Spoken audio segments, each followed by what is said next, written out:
జయ శ్రీమన్నారాయణ.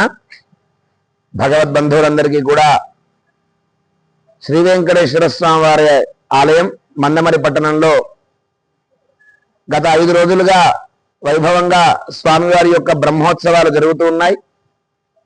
వైశాఖ శుద్ధ ఏకాదశి పర్వదినాన 53 సంవత్సరాల క్రితం వెంకటేశ్వర స్వామి వారి ఆలయాన్ని ఇక్కడ మందమరి పట్టణంలో ప్రతిష్ఠించుకొని ఆనాటి నుంచి కూడా ఇప్పటి వరకు కూడా ప్రతి సంవత్సరం వైభవంగా వార్షిక బ్రహ్మోత్సవాల స్వామివారి జరగడం చాలా విశేషం. ఈ రోజున స్వామివారి యొక్క రథోత్సవ కార్యక్రమం మందమరి మార్కెట్ పురవీధుల గుండా అద్భుతంగా కోలాహలాల నడుమ స్వామివారి యొక్క రథోత్సవం కొనసాగింది.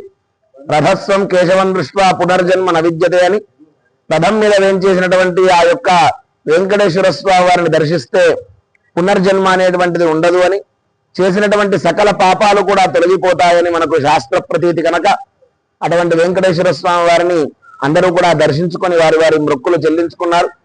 అందరికీ కూడా ఆ యొక్క వెంకటేశ్వర స్వామి అనుగ్రహం కలిగి ఎల్లవేళలా ఆయురారోగ్యాలతోటి సుఖ సంతోషాలతోటి ఉండాలని స్వామివారిని ప్రార్థన చేస్తూ రేపటి రోజున ఉదయం చక్రస్నాన కార్యక్రమం, మహాపూర్ణాహుతి, అవబృధ స్నపన కార్యక్రమం ఉంటుంది. రేపు సాయంకాలం శ్రీ పుష్పయాగం ద్వాదశారాధన సప్తావరణములు ఏకాంత సేవతోటి ఈ బ్రహ్మోత్సవ కార్యక్రమాలు పరిసమాప్తమవుతాయి.